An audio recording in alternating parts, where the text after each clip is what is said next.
You ready there, champ? All right, we've already started over again. Connor doesn't respect the pod enough to not be on his phone. What's going on, everybody? It's not Behind the bench once again. live for Tuesday nights now. Here at the Lee Com Event Center.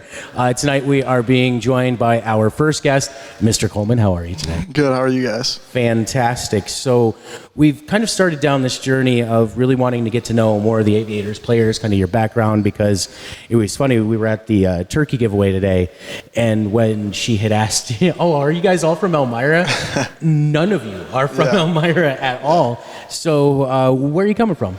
I'm from St. Louis, Missouri. All right. And did you born and raised St. Louis, Missouri, or you ever move around a bit or anything like that? Yeah, so I'm from Imperial, Missouri, which is about 15 minutes from downtown. So I think I just say I'm from St. Louis, but Well, it's an easier marker. If you would have said definitely. Imperial, I would have, cool. Yeah, exactly. And you would have had to tell me near St. Louis anyway. So when did you start playing hockey? Like, what age did you start? I'd say I started around 6. I did learn to play and then started for real playing when I was 7 or 8 probably. What was your first time where you kind of sat and thought to yourself, you were going to make kind of a go at hockey as kind of the thing that you were doing? Is it something you were always in love with? Did you play any other sports growing up and hockey was just the one that you had the most dedication to? Or were you always like, hockey's my thing, that's what I'm going to go for? Yeah, I'd say middle school, I played a lot of basketball. My family was big into basketball, so that's kind of what I started playing with.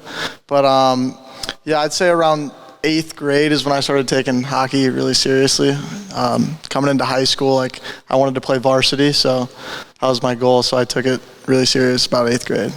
No, it's a little different because around here we don't have high school hockey teams. That's not a thing for any of our schools. Is it something that was kind of in the school system, or around here we, any of the players around here would have to join a league? We do have high school players that are in a high school hockey league, but they're not part of the school district. Yeah, so in St. Louis we have AAA and we have high school hockey. So you're allowed to play both. So I played my 8th grade year. I played AAA Blues, St. Louis AAA Blues, and then my freshman year I played for my public school, Fox High School. So I basically I wasn't allowed to go to my high school practices, but anytime we had Tuesday games or something, I was always at my high school games. And that's really when I started to really fall in love with hockey, was playing in front of a crowd. And yeah. Now, when you're playing in the two different leagues like that, was it, were they going on at the same time? What kind of a hectic schedule is that? Because, I grew up playing football, but that's one game a week. No matter what, you're one game a week plus practices, hockey, that can be multiple games a week. How did you make that work? Yeah, the schedule was pretty tough. But basically, my blues coaches were no high school practices. So, I'd be at my AAA Blues practices throughout the entire week. And then if we were out of town or something, I would be with my Blues team. But high school games were during the week, so Tuesday, Wednesday, Thursday. So I was able to play in both. And they didn't mind that you weren't showing up to the practices or anything? You could just kind of rip and go? They had that much faith in you? Yeah, I was very fortunate that I probably went to 3 practices throughout my whole high school career, but yeah. Connor, so I know you were kind of amped for this one. You were really excited to talk to him. So what do you got for the guy? I'm always excited just to sit next to you, brother. Don't ever question that. I appreciate you sharing a little bit about your background in Missouri and bringing you to this point of your career. You're a returning player, a returning Aviator from last season. I think that's one thing that we want to kind of connect with our audience about the returning players we do have. People always think being part of the NHL, you're not going to have much time to connect with the players. You've been out in this community all of last season, even more so thus far this season. Yeah. Doing different things, having lunch with Pudgies, and then, more importantly, doing the turkey giveaway at EOP today. Talk about your time in transitioning to upstate New York, to Elmira, New York, playing in this building, in the Kohlman Event Center, and just what that's been for you, for your career, being involved in the community, and just give us a little insight on your time here thus far in Elmira. Yeah, no, it's been great since I've been here. It's definitely different, moving away from your family, about 13 hours away from home, so I don't see my family very much. But being around the community, all the boys, it's been super great. So yeah. What's following up on it? Just that dynamic, right? Obviously, and again, listening at EOP today, as you guys introduce yourselves and where you're from, just that dynamic that you guys all are in that same situation, right? How does that bring you guys closer from a team standpoint and a unity standpoint, and how does that transition out there onto the sheet of ice? Yeah, I'd say it definitely helps because like everybody's kind of in the same situation, like moving away from home. Like we're all kind of doing the same thing. We're all here to succeed and like play at the highest level we can, and bringing us all together, like it definitely helps. And how many of these relationships are you forging now that will carry you? You know, these are guys you're going to probably lifelong friends. Yeah. Guys that you're sharing rooms with and playing with and developing the skill sets you're developing here to hopefully, again, go on that next level of college, which, you know, most of you will have that experience. But just speak on the magnitude that you guys will keep in touch after the fact. Yeah. Play against each other. Yeah, so it's crazy. It's like I really like understood it like going home for the summer. Like you make great friends here, and then like you go home and it's kind of weird. Like you're going back to your friends back home and you don't really talk much. But we had a group chat and some of us went to, on vacation. Like I've made long life friends like in other states, and it's kind of crazy. Like I'll drive through like Ohio or something and I'll know someone from our team that's like, wow, it's crazy. Where the food wrecks? Where are the good spots to eat? In St. Louis? Well, I'm just saying as you're passing through these different places, Yeah. you know, you're able to. Oh, food spots. Well, Here we go. Well, I guess this is a good segue because you were able to have lunch at Pudgy's. Yeah. Which is like an Elmira staple. Yeah. I mean, Pudgy's, if Yeah. from upstate New York, you know about Pudgy's. And, great partnership we have with them. But yeah, I guess, what are some spots you like in this area? What are some spots you like at home? In the traditional food, the holiday coming up. We can touch on that. I'll definitely go. I mean, I love pizza. Elmira, Vincenzo's, or Pudgy's. I like them both. But Vincenzo's is pretty close to us, so I think a lot of us go there. And then I'd say at home, like I'm a pretty boring guy. Like I like Chipotle, Chick-fil-A. I wish they had a Chick-fil-A here, but they don't. Qdoba. You guys ever had Qdoba? No, Okay. I've never. No. Qdoba. It's a chain. It's a chain. Okay. It's okay. like a Chipotle, but I think it's better. But You've got a platform here to get some local, some shout outs. Yeah. for St. Louis up here in New York. Okay. Take the platform. What do you want to say hello to at home? Watching? Gosh. Where I live, I swear it's like the fast food capital of the world. That's what we call it. So it's literally like right by my high school. It's, Steak and Shake, Chick-fil-A, like Panda Express. Panda Express is a good one. Really good go-to. What else? And all the food. Oh yeah. Yeah. Restaurants. Gosh. I'm not a big restaurant guy. I don't like sitting down. I like getting food and getting out of there. Grab it, run away. Yeah, pretty much. With so as we're kind of looking at it, with the NAHL, of course, as we've talked with so many of the other people, it's really about making sure that you guys are going to be moving on to that next level. As you're kind of so how much time do you have left in the NAHL? Do you know? Like, what are your plans playing as far as this your last season here? Do you have a couple more years or? No, I have. So after this year, I'm eligible for one more year. So I plan on playing here. But Awesome. But when you move on, I guess your collegiate plans, places that you're possibly looking, are you kind of excited about maybe finding yourself in a certain region? Is there a certain school that you've had interest in, maybe shown interest in you? Yeah. Now's your chance to really pitch them. Say, hey, is there a place that you have as kind of a goal where you'd like to play? Yeah, I think obviously for a lot of us, the goal is Division I, and that's my goal. That's what I'm striving for. But if not, I'm kind of just talking to a bunch of Division III schools, so I'm not too sure yet. I still have another year, so I'm still kind of taking it all in. But yeah, of course you want to move on eventually with that one. What has been your favorite part of Elmira so far? Like as a community, outside of course, the hockey, the guys and everything, what has been your favorite part about being here? Matt and I don't count. Yeah. Goes without saying. Yeah, obviously, yeah. Honestly, this might sound like kind of boring, but just the scenery and we go on drives a lot, and we go up in the hills and stuff, and where I'm from, it's not like that, and it's just the views and stuff. We drove up this mountain, just took some pictures. It's beautiful.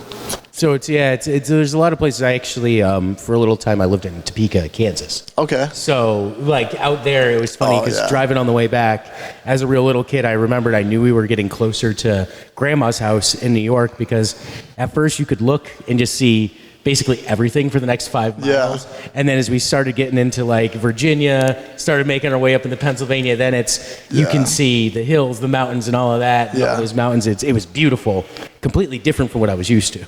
Yeah, definitely. I like the fact, if we can just touch on this quick, Matt. Oh yeah, we got time. Just so you're a second-year player. Yeah. You have another year of eligibility. So you have the opportunity to be in this community, in this environment for 3 seasons, essentially, right? Yeah. I mean, I think as, again, we're trying to build the brand, and we are building the brand, and everything's moving forward from the past years and the past teams, federally over to the NAL. Just kind of highlighting the fact that we have that opportunity to create these types of relationships with our fans for someone like yourself who's going to be here for 3 seasons and then go on to that next level. Yeah. I just think that's an important thing for the audience and people out there to know. It's not like this is just a one and done league and these players are coming in and they're going to that next level. Yeah. Last season, you were involved and immersed yourself in the community then. You're assistant captain now. Yeah. Maybe a captain next season. Who knows, right? You're obviously, your stock is trending up and hopefully the fans are recognizing that and seeing that. I guess this is something I wanted to touch on as a point for the community to connect with these guys and see these guys as the faces of this hockey team, like you had the Lows, like you had the Sheens, like the Jackals in the heyday, where we're quickly getting towards. Well, no, I mean, and that brings up a good point, though, a question I probably should have asked. What's the one thing about this Elmira fan base that you think is either unique or something special you haven't experienced somewhere else, or is it just like is there a certain, because I know there's a group of kids that are there every single game. Like at this point, you guys almost have to be on a first-name basis. So, is there something about the fan base that really sticks out to you? Yeah, no, the fans are unbelievable. Like, it's so fun coming to the rink and like seeing all of them there. I think what's kind of unique and kind of funny is when like kids will bring like different things to sign, and it's like you've already signed like 8 different things, and they still keep bringing more stuff. Yeah, whatever they can find. You've used up a lot of ink, if you will. Yeah. A basketball or a football or something. Yeah. whatever they get their hands on, I feel like. Yeah. But it is fun. I mean, after the games, win or lose, you see the kids down there, the crowds down there that want to support you, that look up to you guys and admire you and what you guys do on the ice and obviously off the ice. Just a testament to this community and the fans that we do have in this building. And I do have something I have to keep up the team spirit here. You heard it in the van. Piccarello told me I had to ask you. And it was the question that I asked him. If you could describe yourself as one piece of hockey gear, what piece of gear would it be and why? I know it's a hard one. Wow, that is a tough question. Of course, he could immediately answer it. What did he when choose? has he ever at a loss of words? The stick, which is the kind of the obvious one. So. Surprised he didn't pick like the gloves or something. I know, right? He's too busy dropping them. On his hands for those of you. If I could describe myself as any equipment, I'd go.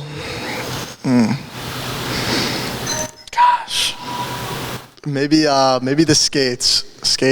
Because I think I'm pretty fast. I don't know. You can't play hockey without the skates. Yeah, I mean.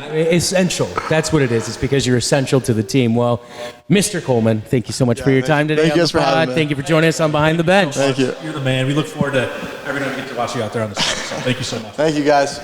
So, second half of this week's episode of Behind the Bench, and joining us, J. Lowe himself. How are you doing, brother? I'm good. How are you guys? Fantastic. Legacy of Lowe. Yes.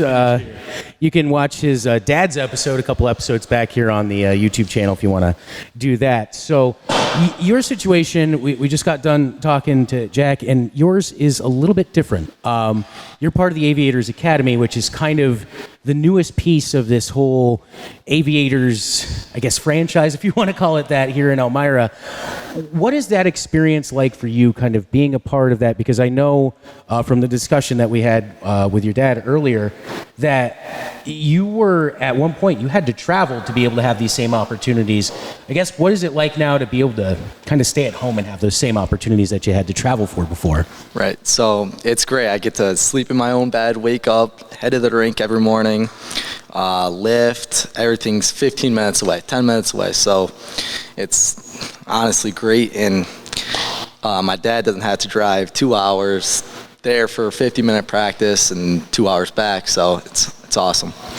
And what is that? I mean, there's a little bit of an adjustment with that because for me, it was for my work, but I remember there were times where I had to drive like 45 minutes an hour to get to where I work. And you would think once I didn't have to do that anymore, I'd be relieved by it. But is there a little bit of you that kind of misses sometimes like the trips that went along with that? Because I mean, there's some things that happen during the travels, whether it's conversations, just kind of that feeling of, I'm traveling to go somewhere for this thing. Do you miss it a little bit at least? Not so much, honestly. No, I'd much rather this for sure. Yeah.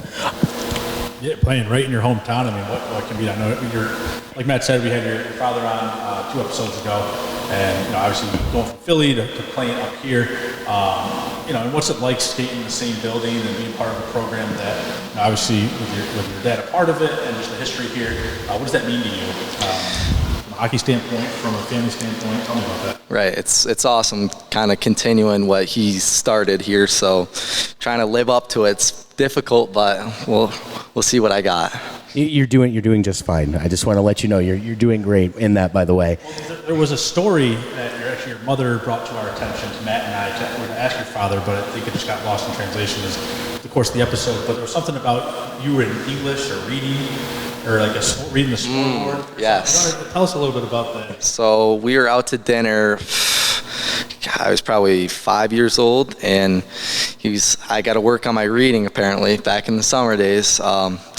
And I said, all I got to read is the scoreboard. So there you confidence go. as a young 5-year-old of what your course of action was going to be in hockey. I love it. And I guess, where does the passion of, for hockey come from you? I mean, there's obviously like a personal bit of that yourself that you would have to attach to want to be doing this because it's a huge dedication of time. It's a huge dedication of, just who you are, wanting to build yourself to be a hockey player. I guess what is the thing that kind of motivates you the most to want to be a part of this program and kind of better yourself and move up in hockey?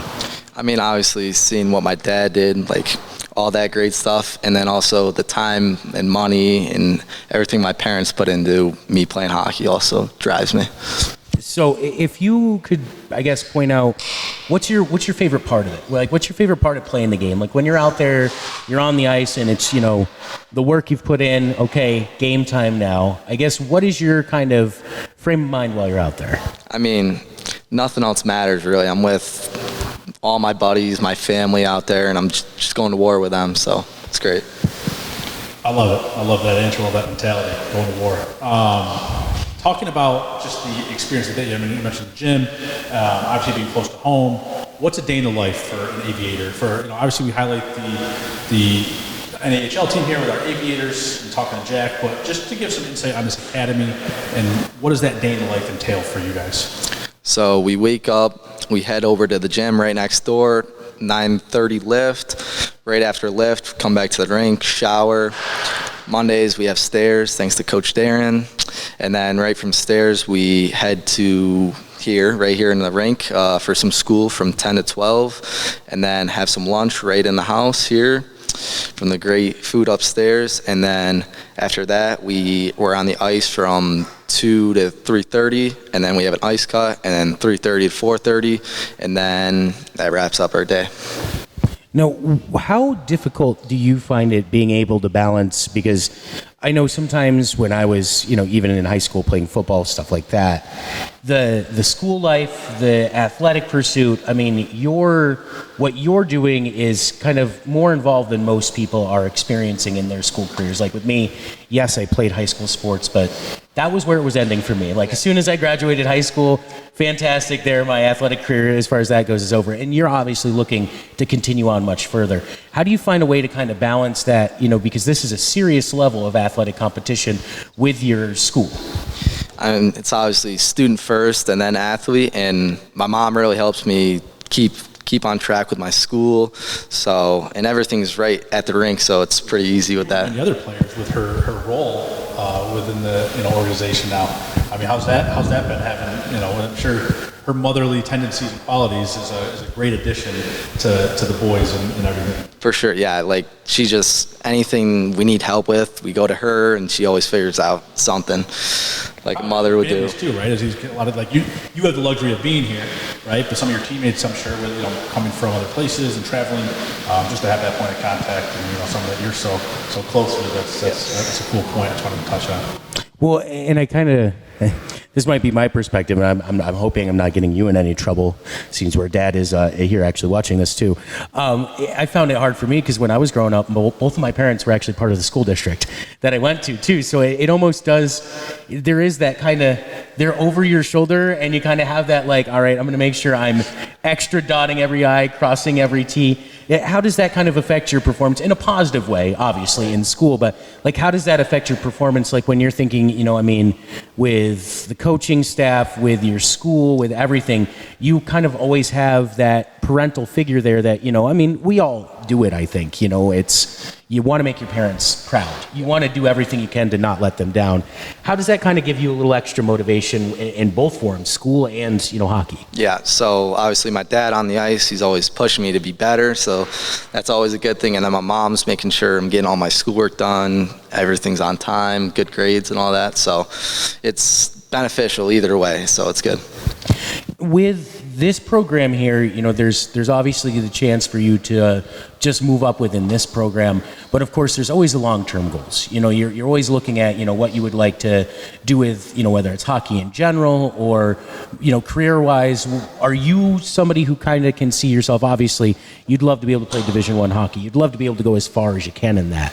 Do you see yourself kind of continuing in the same way and, coaching, being kind of a mentor role like that too? So I guess, starting first off, after this, where would you like to see yourself, and then what are kind of your goals for your career?